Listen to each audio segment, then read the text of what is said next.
Bueno, buenas noches. Estamos dando comienzo al segundo vivo, parte de este proyecto comenzado la semana pasada.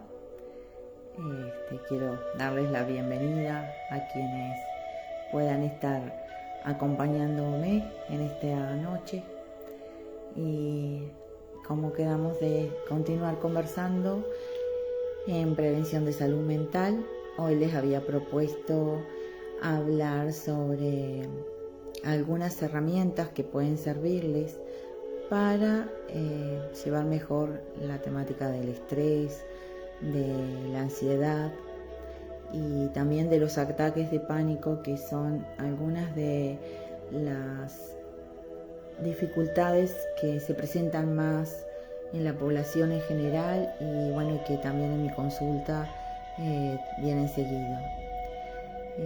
Ahí se van sumando personas, compañeras. Está Patricia Silvera, Agustina Mariño, una de mis nueras que está en Montevideo, Daniela Osano, mi hermana, Lourdes Roller, que ahora la tengo cerquita, pero que la semana pasada me vio desde Miami junto a papá y a Mani, y a Daniela Osano, a Fabiana Vique nuevamente. Qué lindo que de alguna manera se vayan sumando más gente. Mercedes Pérez desde México, Gabriela Pereira desde Rincón. Bueno, como les decía, ¿no?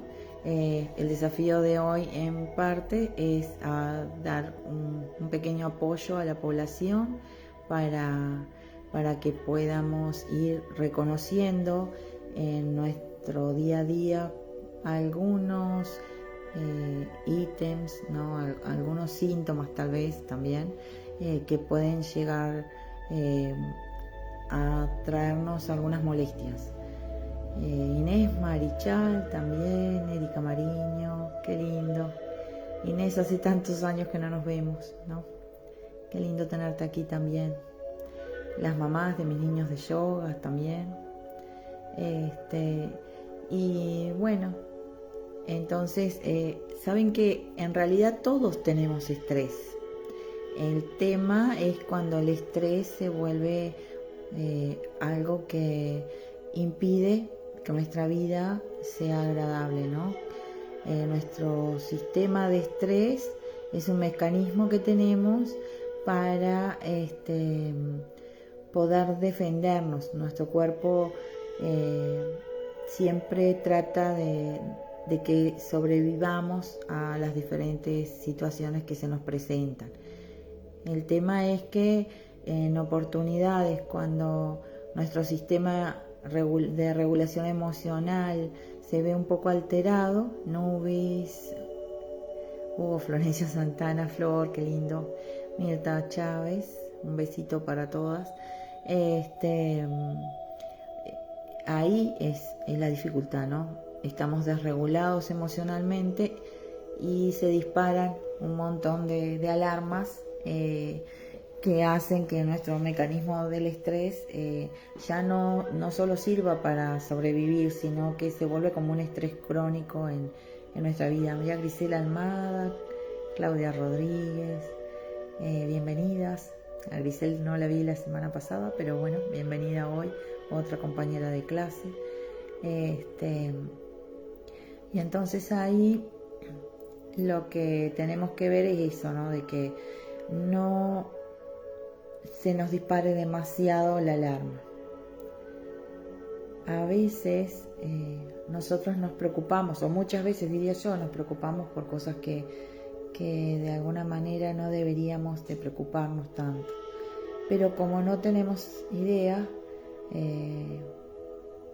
de priorizar, a veces nos anotamos en guerras ajenas y nos preocupamos por situaciones que en realidad no podemos resolver.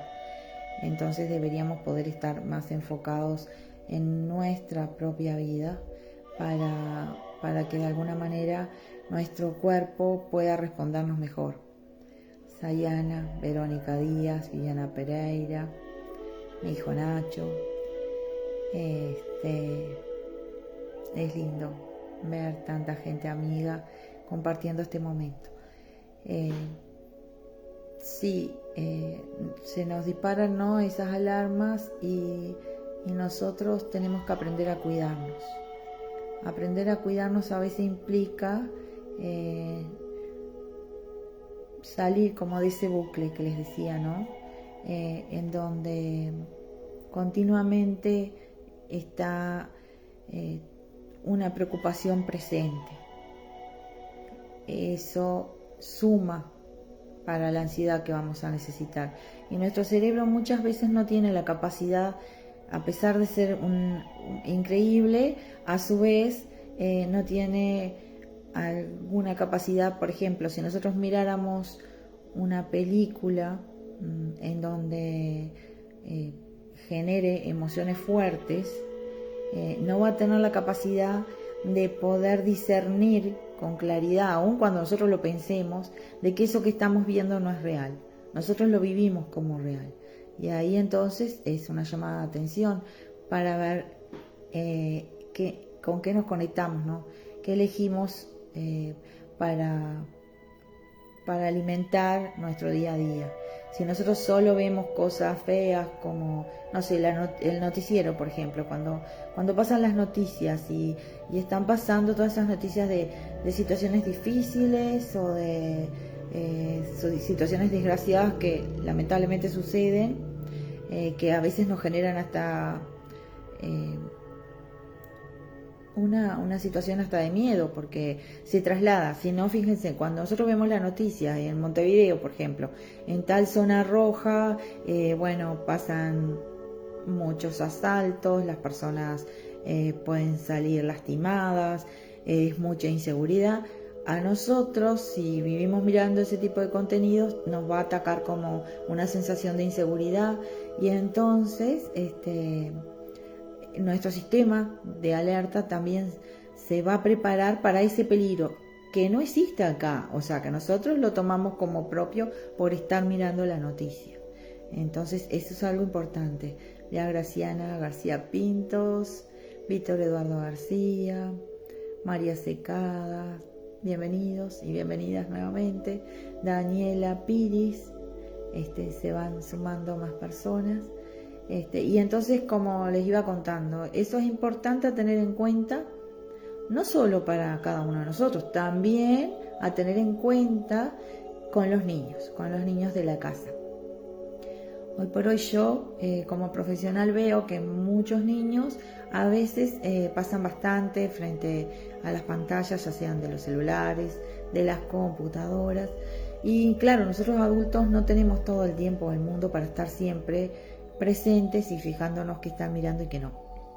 Y he tenido algunas situaciones puntuales de niños que no duermen bien, que les cuesta conciliar el sueño o que tienen alteraciones de conducta y que muchas veces también tienen mucho miedo, y está directamente relacionado con esto que les estoy contando, de que si miran contenidos que no son adecuados para sus edades y sin tener también un adulto cerca que les pueda transmitir al menos un poco de seguridad o explicarles de qué se trata, ese niño después va a tener activado su sistema, y una vez que se activa el sistema del estrés, el cortisol, por ejemplo, en sangre, no solo sirve para el momento inicial, sino que vamos a estar bombardeados por esa hormona del estrés durante muchas horas. Entonces no podemos pretender que después puedan seguir durmiendo como si tal, ¿no? Ana María Santana, Leslie Dayana Silveira, Janet Fabeiro, Ana Karen Sequeira, buenas noches.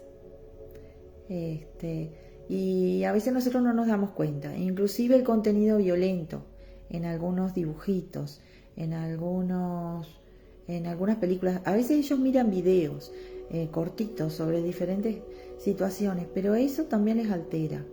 O sea, tenemos que estar como cuidadosos en ese tema, como una manera de protegerlos, y también no solamente de protegerlos de todas las dificultades que trae un niño conectado.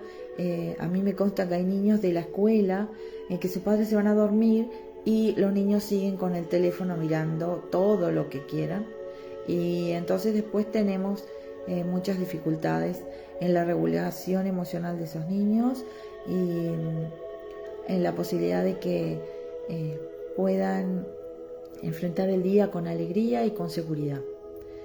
Entonces esto es válido para las personas grandes. Ana María Santana, hola, buenas noches. Marcela Falco, de 33 también. Mariana Barreto, la maestra de Mati, digo, que también está en 33. Jessica Daniela La Rosa, Nadia Telis. Bueno, se siguen sumando personas lindas a este momento para compartir. Y como les decía, entonces depende de nosotros los adultos qué hacemos para cuidar a nuestros niños y también para cuidarnos nosotros, priorizando los contenidos que elegimos mirar o hasta cuando salimos a la calle, qué actitud tenemos. A veces nosotros vimos que nos cruzamos con algunas personas y son personas increíbles porque siempre tienen una sonrisa, siempre tienen para contarte algo lindo, por lo menos no es el transmitirte solo situaciones que no son tan buenas, ¿no? Y eso hace que nuestro cuerpo reaccione. A veces es una simple llamada por teléfono con otra persona, puede hacer que en la conversación hayan determinados elementos que nos generan a nosotros malestar o que nos generan preocupación, y entonces cuando nosotros ya tenemos un sistema nervioso que medianamente está excitado, nuestro mecanismo del estrés se va a volver a activar. Entonces hoy quisiera justamente conversar acerca de estos temas, poder ponerlos un poco traerlos a la vivencia cotidiana y explicarles para qué pueden hacer tal vez para sentirse un poco mejor. Una es esta, la de poder cuidar qué contenidos miramos o a qué estamos expuestos, o a qué permitimos que nuestros hijos también estén expuestos, y priorizar, ¿no? Priorizar qué es lo más importante y ser inteligentes a la hora de elegir. Las herramientas tecnológicas nuevas son muy lindas si nosotros somos también inteligentes a la hora de usarlas.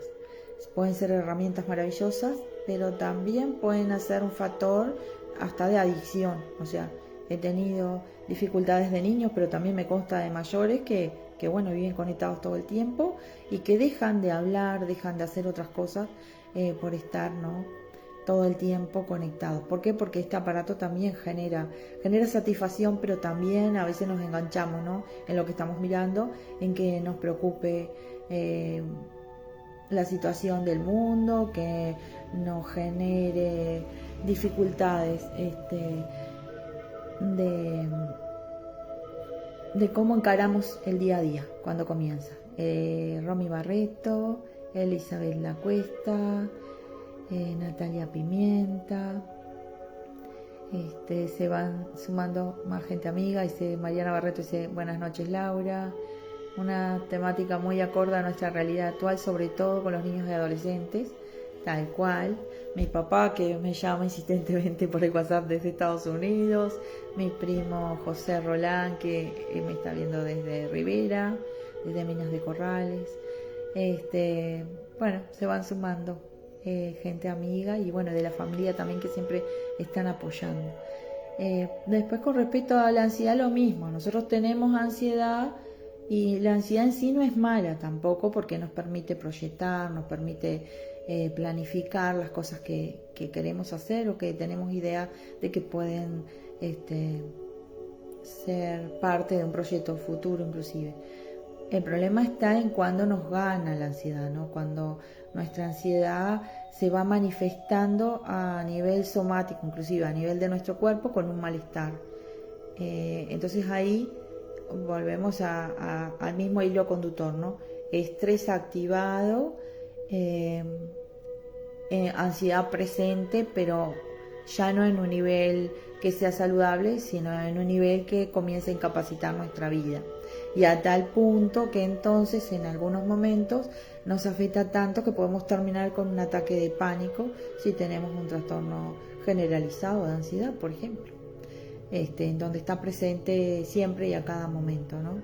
Son de esas personas que son muy nerviosas y que continuamente están como con una conversación no interna, inclusive sin descanso, en donde todo puede ser como peligroso, todo me sale mal, todo, tengo miedo hasta de salir a la esquina, porque bueno, justamente por esos factores estresantes que hay, se va instalando el miedo. Alfredo Caraballo también sale acá, y eso hace que nuestra vida vaya perdiendo una calidad, ¿no? Y cuando ya tengo un trastorno de pánico, bueno, entonces las personas, los síntomas son mucho más fuertes y a veces, muchas veces van al médico incesantemente, una, dos, muchas veces, y allí los médicos les atienden y les hacen los análisis y esos salen bien, e inclusive aún haciéndoles un electro y en presencia de una taquicardia, o sea, corazón acelerado, ¿no? No sale ninguna causa orgánica para que la persona tenga ese malestar. Y sin embargo, bueno, aparecen malestares de ese tipo, malestares digestivos, dolores de cabeza, mareos, un sinfín de efectos, ¿no? que son reales, porque a veces hay como toda esa idea de que exagera la persona cuando va a la consulta o cuando está en su casa, que no puede respirar, que siente como que ya se va a morir.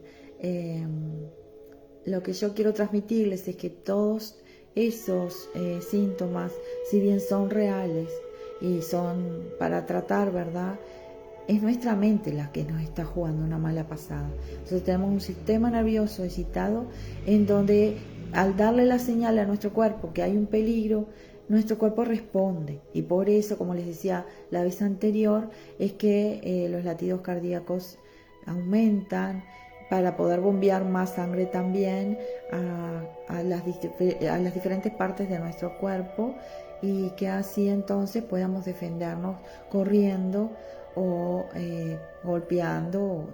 Tenemos el mecanismo de lucha o huida ahí, ¿no?, que es de supervivencia. Pero cuando eso no se da frente a un peligro real, entonces todo nuestro cuerpo entra en un estrés crónico, y la ansiedad es parte de ese estrés crónico. Lo que quiero transmitirles es que aprendan de a poquito a conocerse y de saber que estos síntomas, si bien son desagradables y nos hacen pasar mucho mal rato a nosotros y a nuestra familia también, porque se preocupan y nos acompañan al médico, y a veces estamos en casa y también genera mucho malestar y mucha preocupación, en realidad no es en sí una verdad de que me vaya a morir del corazón, por ejemplo, a no ser que tuviera una patología anterior, una enfermedad coronaria o algo por el estilo, que ameritara a que tal vez ese indicador se agrave. Normalmente no pasa nada, es un par de minutos. Le diría que esto comienza, el ataque de pánico comienza no con esos primeros síntomas de malestar, de sofoco, como que no puedo respirar, como que ya me doy cuenta que mi corazón late más fuerte, como que estoy con síntomas digestivos abdominales, o a veces que todo lo que puedo alimentarme me cae mal, o directamente no puedo comer nada. Me duele la cabeza, puede dolerme la cabeza y puede venirme migraña, por ejemplo. Pero son todos síntomas que son reversibles, que una vez que se comienzan a tratar, esos síntomas mejoran. Una de las maneras más usuales que puedo considerar si me estoy empezando a sentir mal, o sea, si estoy muy ansioso, ya veo que empiezan como todos esos síntomas, tiene que ver con respirar profundo. En realidad nosotros sabemos desde varias líneas, pero bueno, desde la neurociencia también ya se ha estudiado eso, que la respiración es la única en un momento así que puede hacer que nuestros síntomas se calmen. Estoy hablando de una respiración consciente, ¿no? Una respiración que es respirar profundo, tipo contar lentamente hasta 4 conteniendo el aire y después lentamente comenzar a soltar ese aire. Y es bastante importante que podamos hacer ese ejercicio respirando siempre por la nariz. O sea, inhalo el aire por la nariz, contengo el aire 4 y vuelvo a exhalar por la nariz. Cuando lo hacemos por la nariz es mucho más efectivo que si yo inhalo y cuento hasta 4 y voy a exhalar por la boca. En parte, el hecho de que me demore un poquito, le estoy dando posibilidad a mi cuerpo a que se empiece a autorregular, porque yo he perdido el equilibrio interno y entonces necesito poder volver a estar equilibrado. Cuando yo respiro lentamente, mi respiración me va a llevar más oxígeno y por ende entonces todo mi organismo va a empezar a funcionar mejor. La idea de respirar lento tiene que ver con que si yo ya estoy excitado y si respiro rápido, que vieron que las personas que están nerviosas es como que respiran cortito y rápido, están como agitados inclusive. Bueno, no, la idea es lo contrario, es respirar lento, contar hasta 4, volver a exhalar suavemente y hacerlo en por lo menos 3-5 minutos. Entonces cuando yo estoy enfocando mi atención en la respiración, lentamente mi sistema nervioso comienza a relajarse. Hay todo un camino que se hace, ¿no? De que se sabe de que mi sistema respiratorio, a través de la respiración, yo voy a poder regular mi ritmo cardíaco. Cuando yo regulo mi ritmo cardíaco, automáticamente mi sistema nervioso se empieza a calmar y entonces envía otra vez la orden a mi sistema de estrés, ¿no? Que se calme, que ya no hay una necesidad de estar preocupado y entonces así podemos comenzar a relajarnos y a sentirnos mejor. Cuando nosotros respiramos y empezamos a tener esa calma, los síntomas lentamente también van a ir bajando su intensidad. En un ataque de pánico es normal de que la persona se agite mucho al principio y después entonces sube, ponele que en una escala de 0 a 10 sube a 9 o a 10, en donde siento mucha taquicardia, mucha dificultad para respirar, esa sensación de peligro inminente, de que algo malo me va a suceder, pero una vez bajado pasado ese primer instante, comienza a bajar. No es que se vaya a quedar siempre en alto. Nosotros tenemos como miedo en ese instante, no podemos pensar bien y nos parece que es eterno ese tiempo, pero no es así. En unos 10-15 minutos normalmente subo y comienzo a bajar. Y eso es importante que lo puedan considerar. Mira, Luis La Rosa, bueno, mi amiga Patricia Díaz, está Verónica también, María Fernanda Falcón. Qué lindo tenerlas acá, apoyando como siempre, ¿no? Las amigas son para eso y bueno, la gente conocida siempre está ahí, ¿no? Presente. Bueno, entonces como les decía, es muy importante tener consideración que la respiración puede ser una aliada a la hora de enfrentar el estrés y a la hora de enfrentar la ansiedad y a la hora de hacer frente a un ataque de pánico. Me parece que una cosa importante en ese viaje de autoconocimiento es prestarnos atención. Seguramente las personas que tienen ansiedad y las que han tenido un ataque de pánico ya saben que en determinadas circunstancias ya empiezan a notar como pequeños síntomas que saben que eso en cualquier momento se va a agravar y va a seguir, ¿no?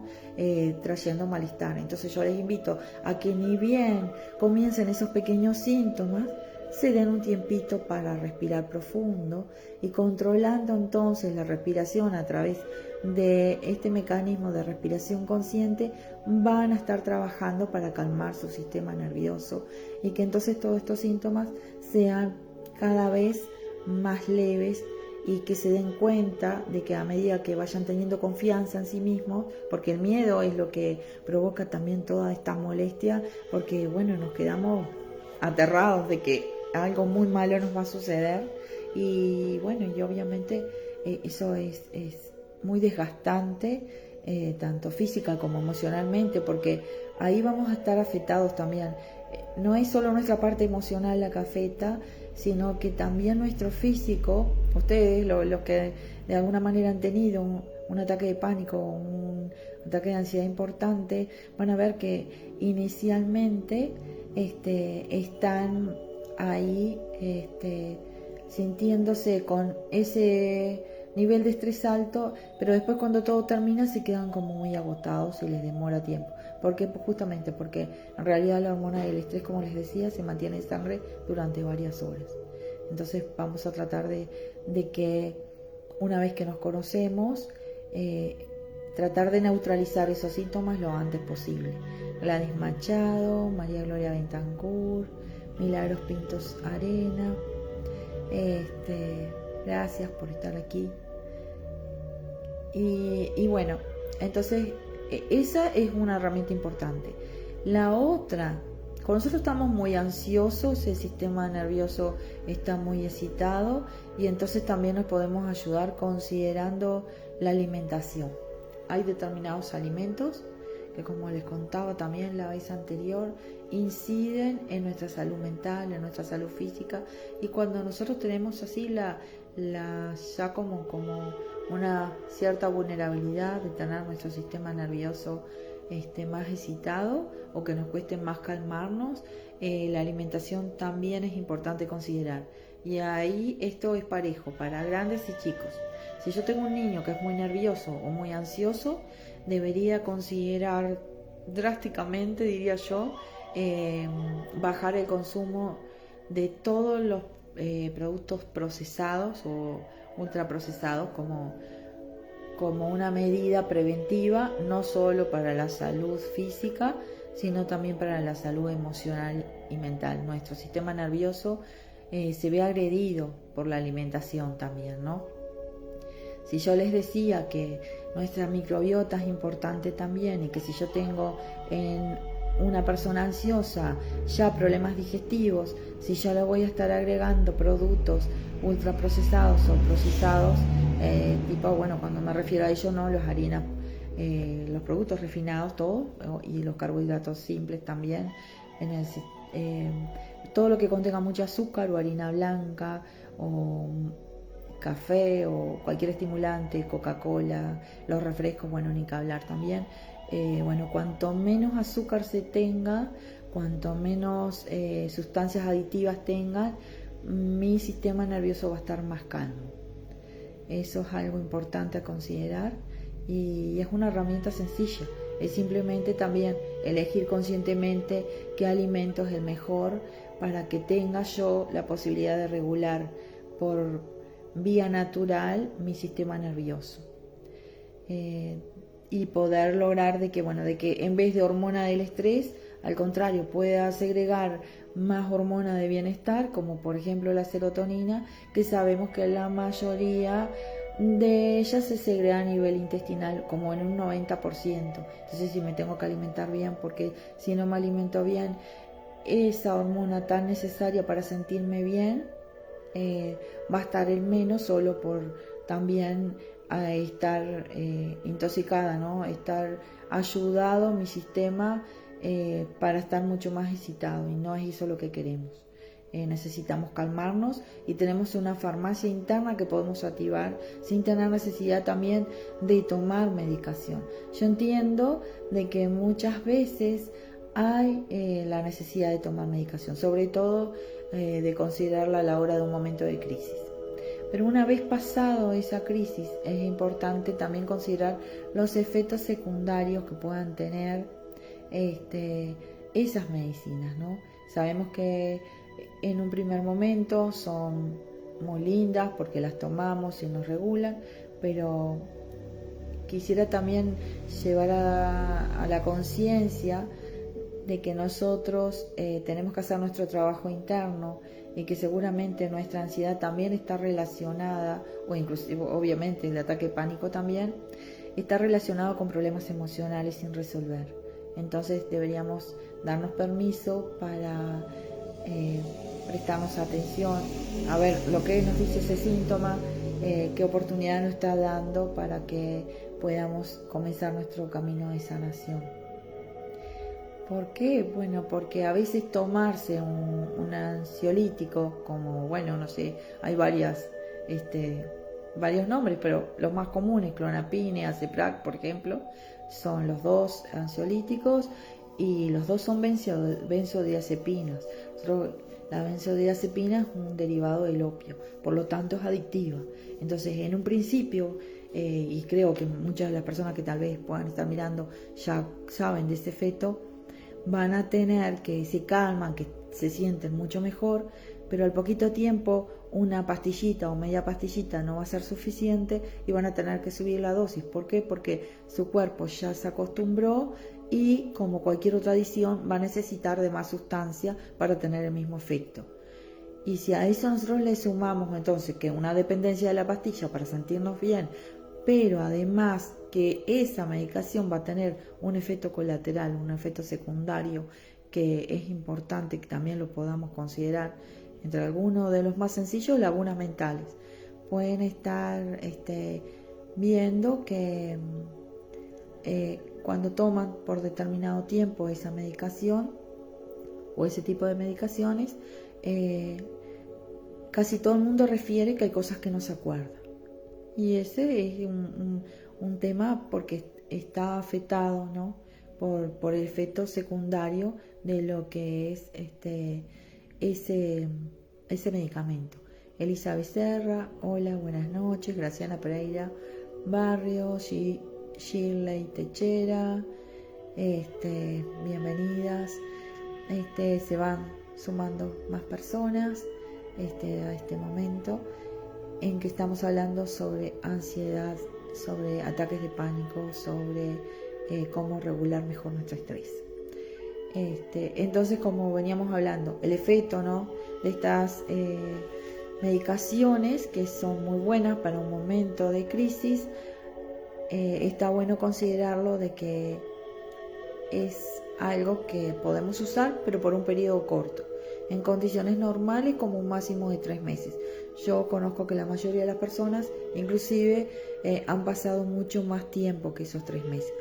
Si lo usáramos a conciencia en un periodo de 3 meses y pudiéramos dejarlo, eso haría que nuestro cuerpo también no se puede dejar como toda sustancia adictiva. No podemos decidir hoy tomo clonazepina y bueno, suponete, esta noche me escuchaste y mañana ya no lo tomas más, porque te das cuenta que, bueno, que tal vez esos síntomas o que tal vez algunas de las otras cosas que te están pasando tengan que ver con el uso de esta medicación también. En realidad no se trata de eso, porque nuestro cuerpo está acostumbrado a esa sustancia y necesitamos, en caso que tengamos las condiciones de poder dejar la medicación, de hacerlo de a poquito, hacerlo gradualmente, para que nuestro cuerpo lentamente se empiece a acostumbrar a ya no tener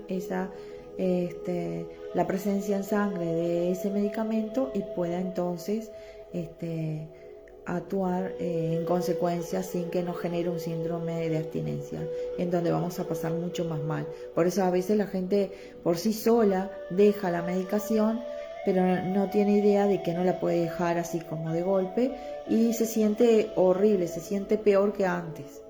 El síndrome de abstinencia es bastante fuerte y es difícil, ¿no? Sí. Dice Patricia, generalmente todos tienen contraindicaciones. Es una realidad, nosotros lo utilizamos y es importante leer los prospectos, pero bueno, a veces los prospectos ya de por sí vienen en letra muy chiquitita, nosotros estamos desesperados, pasando un mal momento y creemos en la posibilidad de que la pastilla sea como algo mágico y pueda resolver nuestras cosas. En realidad, en un primer momento, si estoy pasando horrible, bueno, seguramente amerite tomarme una medicación, pero ni bien pueda voy a tener que tener la conciencia, no solo de leer el prospecto, pero por lo menos para para ver, ¿no? A mí me consta que, por ejemplo, en algunos países, no sé, en el nuestro todavía no tengo esa información, creo que no, porque bueno, yo lo veo que todo el mundo lo consume como que fuera caramelo, ¿no? Pero en otros países, en España, por ejemplo, en algunos países de Europa y en Estados Unidos y de acá en Colombia sé que tienen lo mismo, así como cuando se van a hacer una resonancia o una tomografía tienen que firmar un consentimiento porque bueno, aceptan de que pueden haber efectos secundarios o que les puede pasar algo. Cada vez que un médico de salud mental o alguien en esa área indique un ansiolítico o un antidepresivo inclusive, va a estar orientando al paciente para que firme ese consentimiento también. ¿Por qué? Bueno, porque también hoy por hoy hay estudios sobre los antidepresivos y lo que saben también es que muchos antidepresivos su efecto no es tan significativo, o sea que si bien hay personas que pudieran referir de que se sienten mejor, hace poco en Inglaterra se dio a conocer una investigación de 30 años acerca de antidepresivos, que pueden buscarlo porque creo que, si no me equivoco, salió en la BBC esa información, en donde investigadores médicos en ese campo de psiquiatría muestran, hacen todo, dan a conocer el resultado de esa investigación, en donde dan por tierra un poco o por lo menos explican que los antidepresivos en realidad no son tan significativos, excepto tal vez momentos muy puntuales o casos muy puntuales, que hay otras terapias en donde tienen mejor resultado. ¿Por qué? Bueno, porque se cuestiona hasta qué tan bueno puede ser ingresar, ¿no?, los niveles, aumentar los niveles de serotonina desde un lugar sintético, cuando nosotros tenemos nuestra propia farmacia y que parecido no es igual. O sea, que no se sabe a ciencia cierta si realmente funcione para bien o si no también que tenga efectos secundarios. A mí me consta que si ustedes leen un prospecto de varios antidepresivos, pero bueno, ahora me viene a la cabeza la fluoxetina porque la recuerdo en particular, pero van a ver que piden que el paciente esté acompañado, porque en las primeras semanas, sobre todo los primeros 15 o 25 días, el paciente deprimido, en ese caso, puede tener una ideación suicida aumentada por el efecto mismo del medicamento. Entonces yo me cuestiono si voy a mejorar o si ya estoy mal y todavía me voy a tomar algo que, si yo no tengo la debida contención, pueda hacer que me sienta peor, ¿no? Yo los invito a que, bueno, a que prueben que es necesario. Uno no se deprime porque si nomás. Mira, aquí dice Mercedes, me dice, acá en México se compran con el documento de identidad y hay que firmar la receta, tal cual, Mercedes.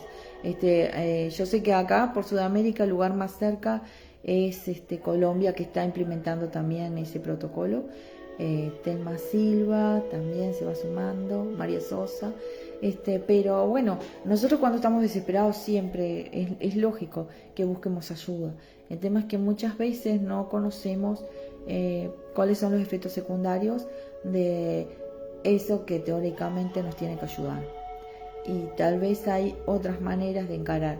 Se sabe que, por ejemplo, con respecto al estrés, el 85%, es un dato estadístico, pero bueno, sobre la marcha de los estudios que hay ahora, el 85% de las consultas en policlínica no obedecen a una causa orgánica específica, sino que son en su gran mayoría efectos secundarios de estrés.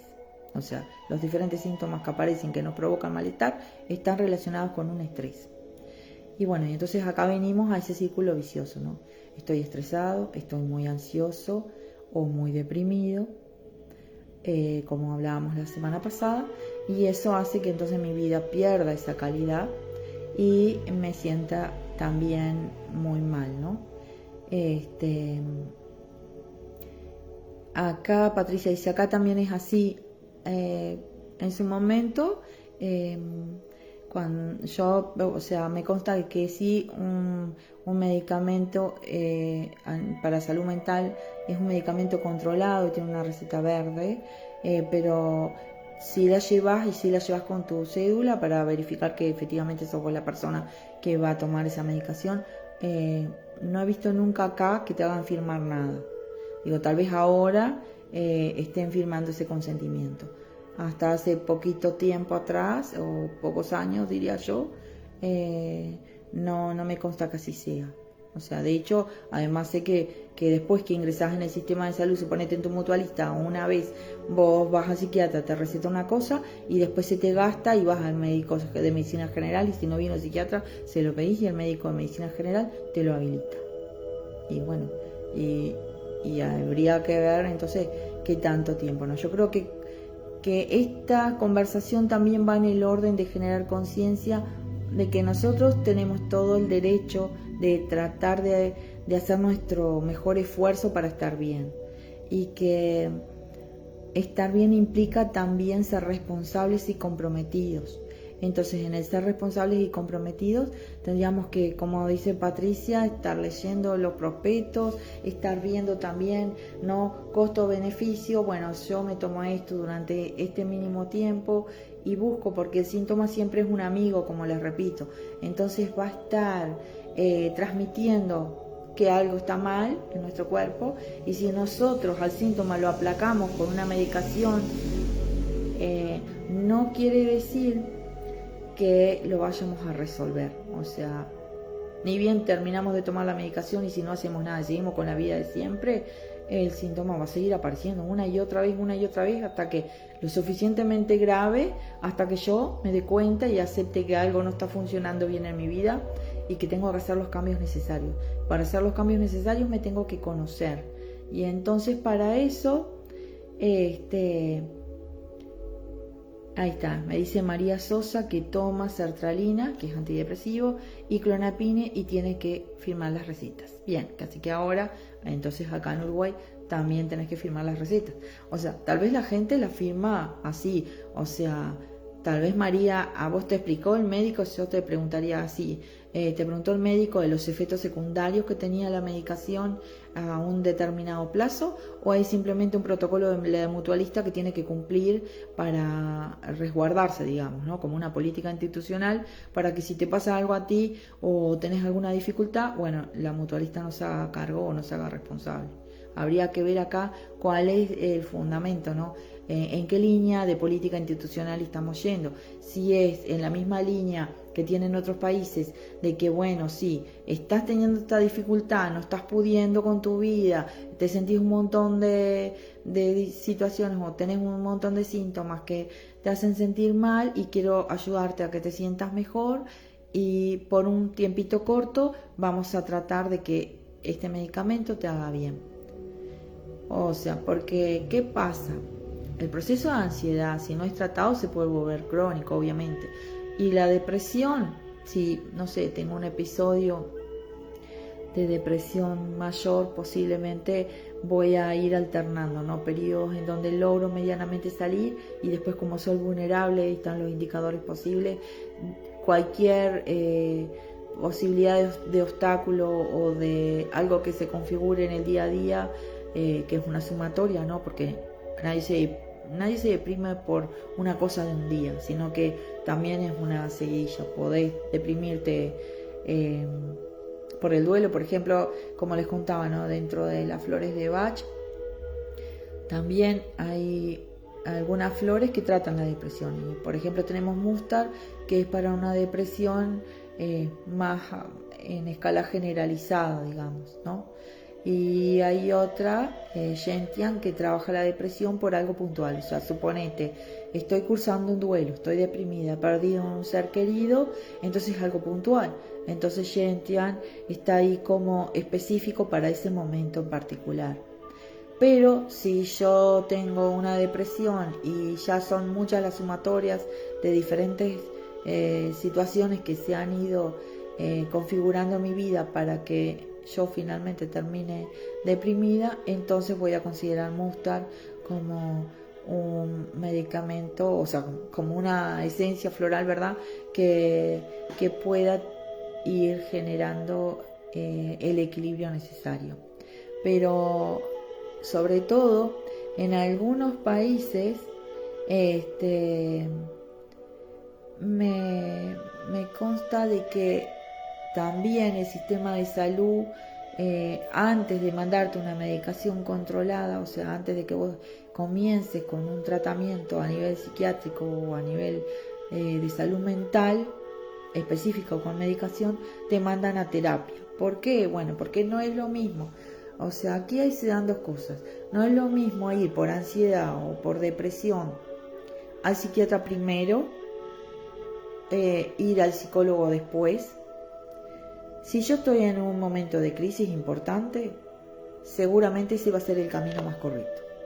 ¿Por qué? Bueno, porque si tengo un intento de suicidio, que ahora también lamentablemente en nuestro país está con una con un índice muy alto, ¿no? Y nuestro departamento más todavía.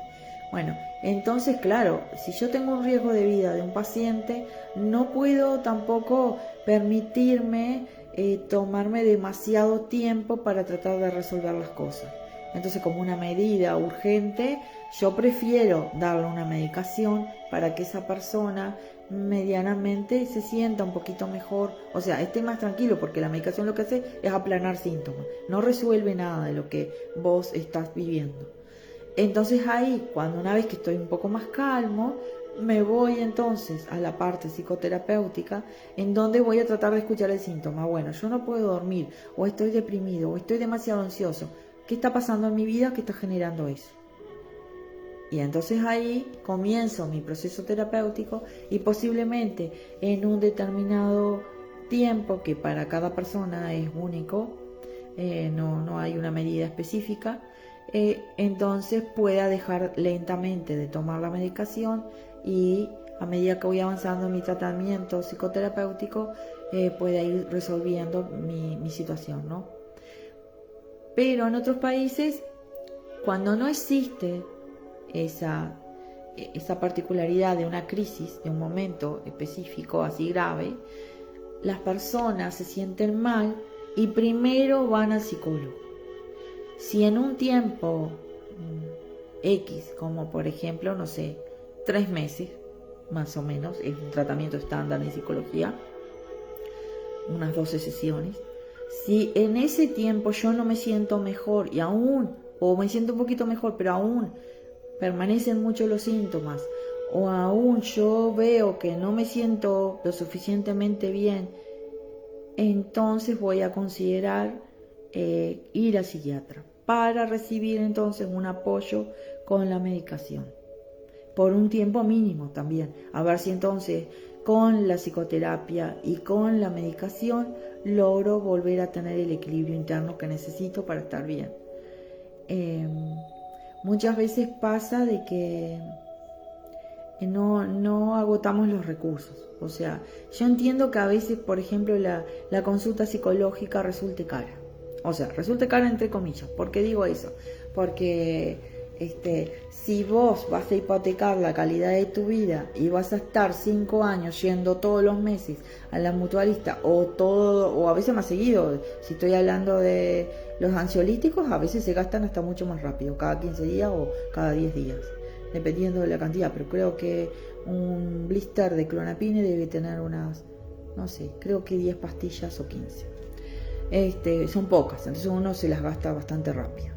O ponerle que fuera para todo el mes, pero igual vas a estar yendo indefinidamente a la mutualista a buscar. Y cada vez que vamos tenemos que pagar un ticket. Y ese dinero, obviamente que estoy pagando el ticket por mi medicación, pero cuanto más tiempo tomo, también más hipotecado estoy yo de estar con una dependencia de ese medicamento, ¿no? Y pasan los días y pasan los años. Creo que María ahí puso 5 años de estar tomando la medicación. Y bueno, y suponete, en el caso ya me lo pone como que desde que falleció su hijita. Bueno, María, los procesos de duelo son importantes ser tratados desde la psicoterapia. ¿Por qué? Porque La pastilla adormece un poco el dolor del corazón, pero si yo no hago mi proceso de duelo, si bien es un dolor que como madre siempre lo vas a tener, no está bien de que nunca más en tu vida o que el resto de tu vida estés dependiendo de una pastillita. Ya mi hijo Martín Casariego también, Valeria Vila, mi primo Gustavo Mendoza desde Montevideo también. Hola Gus, qué lindo verte. Es como que entonces necesitamos darnos el tiempo para tramitar nuestro dolor. Un duelo en condiciones normales, una persona cuando pierde un ser querido, en un periodo de no más de un año y medio como largo, puede ser el periodo de duelo en donde me siento muy mal y en donde, bueno, tal vez ahí necesite, si no puedo con mi vida, tomar una medicación. Pero pasado ese tiempo tengo que entender que estoy transitando un duelo patológico, ¿no? Que yo no cuento con los recursos a nivel psíquico, a nivel de mi aparato psicológico como para poder enfrentar la situación, por vaya a saber qué vulnerabilidad, ¿no? Y que bueno, que viene configurada en nuestra propia historia de vida, y entonces necesito ayuda. Y la ayuda solo la vas a tener si haces terapia.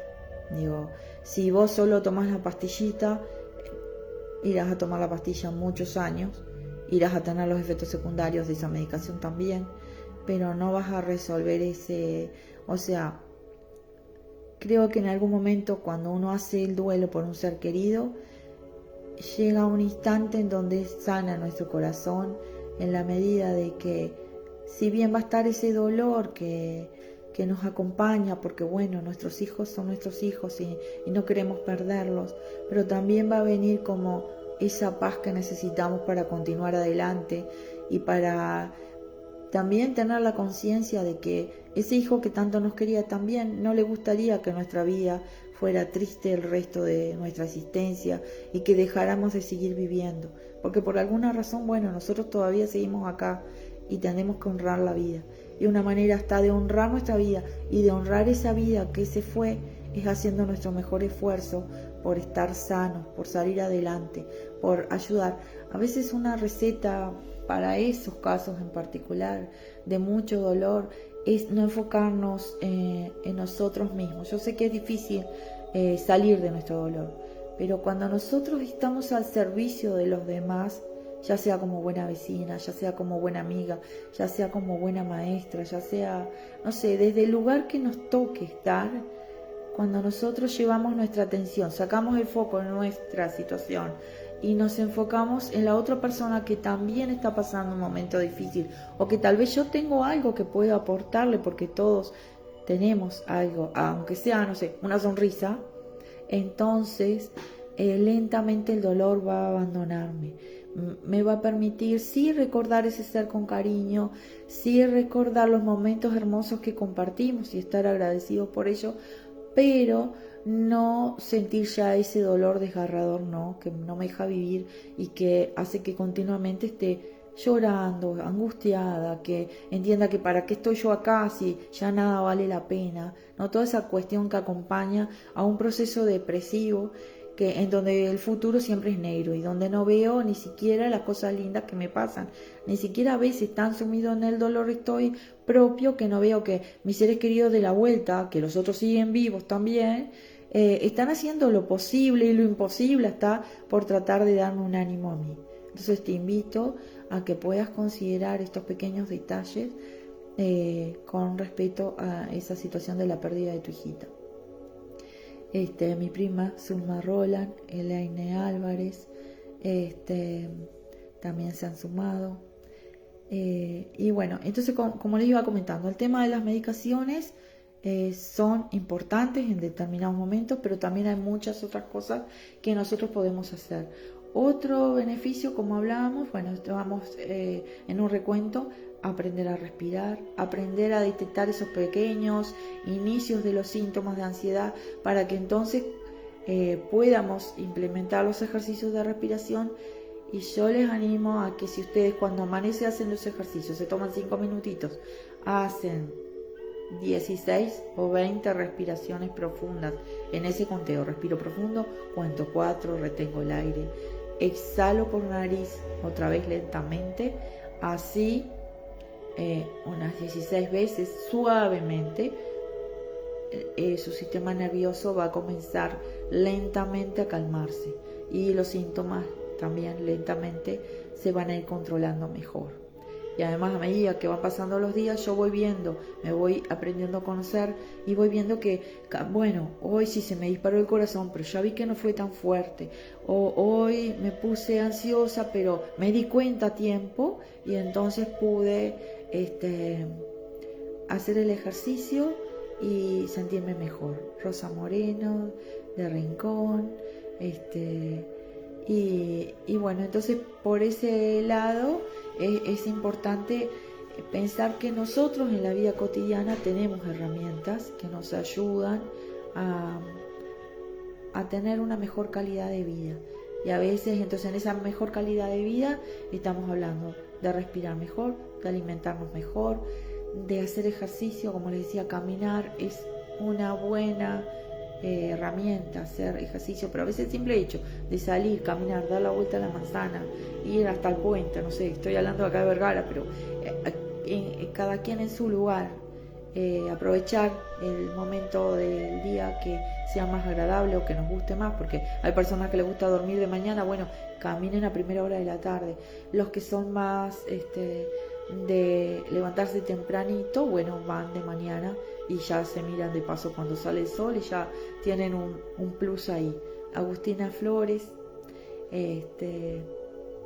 también presente, y entonces puede ser que el simple hecho de sacar el foco, ¿no?, de mi síntoma, ir a caminar. Cuando las personas tienen trastorno de pánico, es muy difícil que quieran salir de su casa. A veces no quieren salir ni de la habitación. Entonces eso también es un tema. Hay que empezar a trabajar con estos ejercicios dentro de casa y lentamente irse animando. A veces si no me animo a salir sola, bueno, tengo una amiga, tengo mi mamá, tengo mi esposo, salgo con esa persona de confianza. ¿Por qué? Porque si puedo hacer una cuadra, el desafío es chiquito. Primero salgo una cuadra, al siguiente día salgo 2, y así voy aumentando lentamente y voy ganando confianza. A medida que yo veo que voy pudiendo y que no me está pasando nada, que pude ir y volver y los síntomas no fueron demasiado agobiantes, voy a ir ganando terreno a que de a poco pueda ver de que puedo ir solo.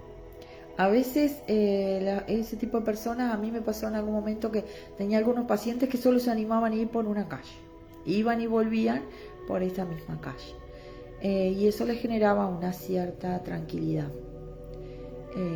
Es importante conocernos y aprender, darnos permisos de sentir y ver, bueno, si me siento mejor por esta calle, al principio solo salgo por esta calle. Y en su momento después voy a poder tener la oportunidad de cambiar de calle y ver que no pasa nada. Una vez que enfrento el miedo, porque eso también, el miedo, todos nuestros miedos tenemos que enfrentarlos.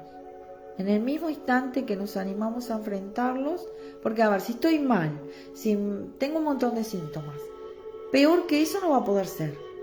Entonces me animo y me muevo.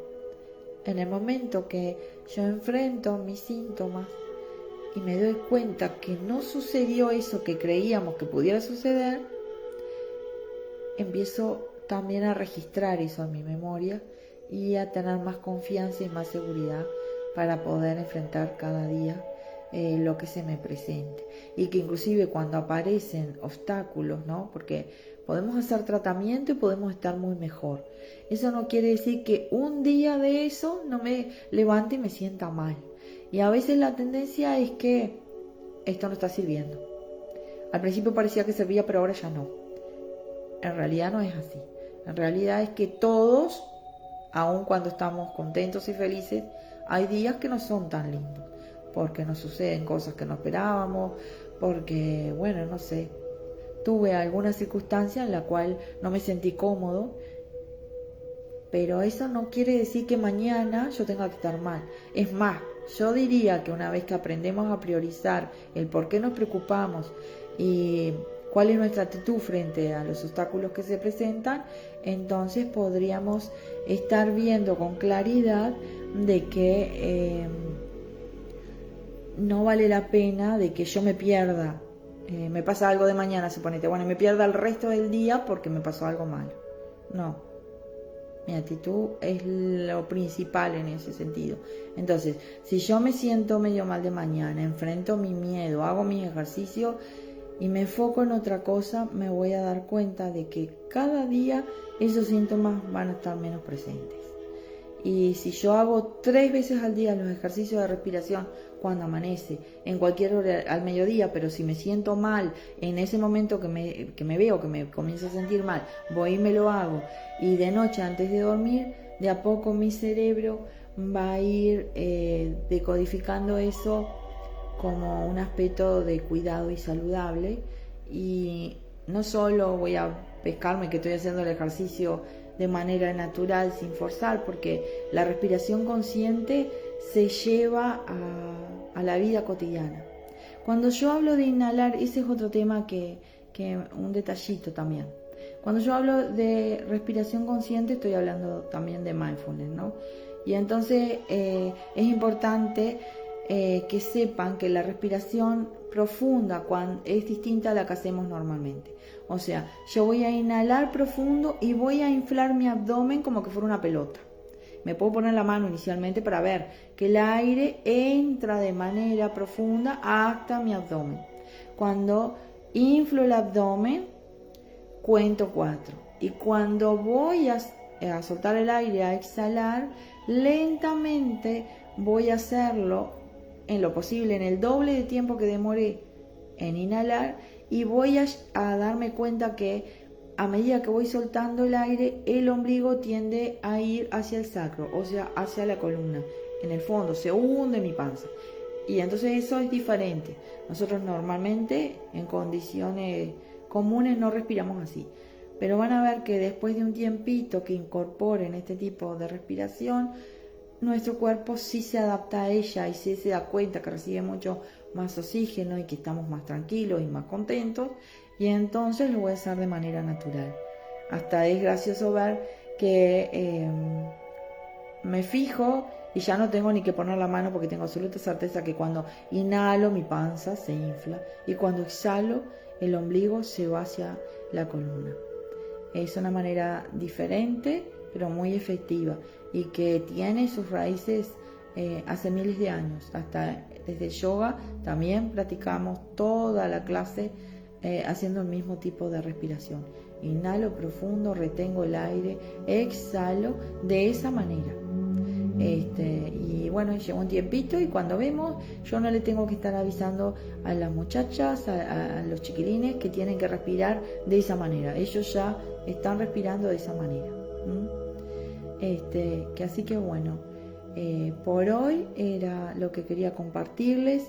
Vuelvo a repetirles, si tienen alguna inquietud en particular, si me quieren preguntar de algo en específico, hay algún tema que les guste más o necesiten saber más, pueden escribirme, pueden pasarme mensajito y yo lo puedo considerar para los próximos momentos de encuentro, ¿no?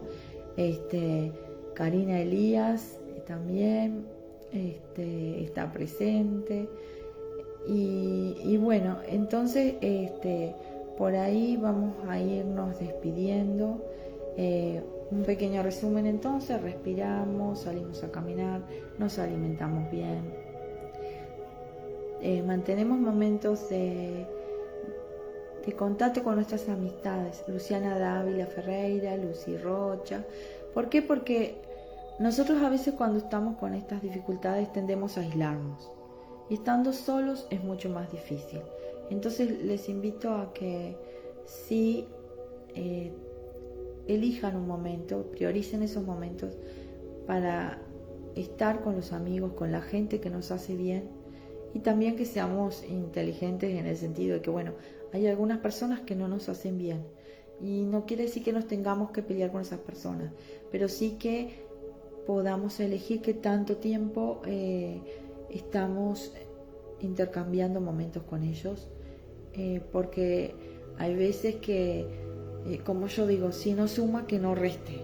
Entonces es importante, como una medida de autocuidado, también elegir compartir nuestra vida con las personas que nos hacen bien y ser educados y amables con aquellas otras personas que tal vez por su misma historia no sean tan amables o no nos hagan sentir tan bien. Y que bueno, si podemos conversarlo, todo bien, bárbaro, pero si no, una medida de cuidado de nuestra salud mental, de nuestra salud emocional, es mantener una cierta distancia. Es no verme obligado a conversar ni estar con alguien que yo no me siento bien, o que lo hago porque, bueno, no sé, me siento así, obligado, lo vuelvo, no se me ocurre otra palabra. Entonces cuidar nuestros lugares también, cuidar nuestro hogar, cuidar los lugares donde voy a disfrutar, estar en contacto con la naturaleza, y bueno, y tomar la decisión de manera consciente cuando tengo que tomar una medicación, sabiendo los efectos secundarios que pueden tener, y también tomar la decisión de que a veces la psicoterapia es un buen camino, no solo para autoconocerme. Vuelvo a repetirlo, tenemos que terminar como con ese tabú de que no voy al psiquiatra o no voy a la psicóloga o al psicólogo porque no estoy loco. En realidad creo que está mucho más lúcido quien se da cuenta de que tiene una dificultad y no puede y pide ayuda. Es la mejor manera de cuidarnos. Y pide ayuda, y a veces la ayuda no basta con la amiga que me escucha siempre y que es alguien formidable, no basta con mis padres, no basta con mirar todos los videos que puedan haber o leer todos los libros de autoayuda, sino que hay momentos en donde es necesario ir con un profesional, ir con alguien que de repente, yo siempre les digo que acá yo no tengo la varita mágica y que simplemente acompaño los procesos de sanación, pero bueno, tal vez mi mirada, por mi propia historia, por los años de estudio, por los años en que siempre continuamente estoy actualizándome y viendo desde qué lugar pudiera aportar, porque trabajar en psicología integrativa de eso se trata, de ir encontrando diferentes herramientas, que hay muchas y que son totalmente saludables y que no tienen efectos secundarios, y que mi propuesta entonces es invitarles a que desde la conciencia puedan elegir la Almeida, y puedan elegir para bien, porque si nosotros no hacemos por nosotros mismos algo por nuestro bienestar y por nuestro cuidado, bueno, el resto de las personas a veces, aunque tengan buena voluntad, no pueden hacer demasiado. Eso es así y no podemos cambiarlo. Queda pendiente para las próximas charlas, entonces, profundizar más estos temas. Hay mucho para conversar, y también, ir tal vez lo más posible ya, ahora que he estado conversando, para terminar les digo que para la semana que viene, el próximo vivo, vamos a estar profundizando más este tema de la depresión y de la ansiedad, tal vez en lo que tiene que ver con la población de niños y también con la población de adolescentes, y algo sobre adultos mayores, porque a veces también este tipo de medicaciones o este tipo de abordajes es importante que lo consideren también para los adultos mayores, y sobre todo cuando las personas también están tomando otras medicaciones, porque bueno, a veces se nos escapa de que pueden haber interacciones o que pueden haber algunas reacciones que pienso que mi adulto mayor pudiera estar cursando algún problema psiquiátrico y de repente no están así. Entonces voy a compartir con ustedes algunos datos importantes. Y la depresión en niños también existe, y también los niños cursan depresión con otras manifestaciones a nivel de desregulación emocional y de trastorno de conducta, que son a veces diferentes a lo que es una depresión o un proceso de ansiedad en los adultos, ¿no? En las personas grandes. Y los adolescentes también son un capítulo aparte y me gustaría de a poco también ir aportando, porque bueno, creo que en la medida que los padres también se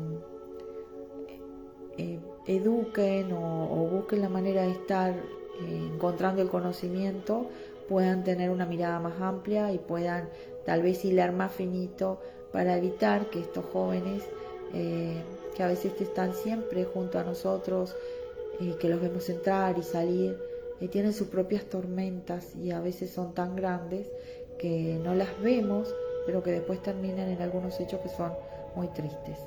Y en el caso de los niños en especial, que son como mi debilidad, creo que es muy importante que podamos como papás estar conscientes de las dificultades de nuestros hijos, no negarlas, no, digo, todos tenemos hijos que bueno, que pueden tener una dificultad u otra, con fortalezas y con debilidades, pero que si nosotros las trabajamos a tiempo, vamos a evitar que ese niño que tiene un aparato psíquico inmaduro tenga una dificultad mucho más grande después, y que es más difícil resolver las cosas de grande que si las tratamos ya desde pequeñitos y las evitamos. Es prevención en salud mental, eso se los puedo garantizar. Bueno, me estoy despidiendo, les agradezco a todos por estar presentes, por continuar aquí y por también escribirme y darme la impresión, ¿no? Y comentarme algunas de las dificultades que están teniendo para que yo entonces pueda considerarlo como un tema a tratar y a compartir con ustedes. Desde ya entonces estamos en contacto, les agradezco a todos infinitamente, y me parece que entre todos podemos hacer que nuestras vidas sean mejores. Estamos entonces finalizando, nos vemos el próximo domingo a las 21 horas.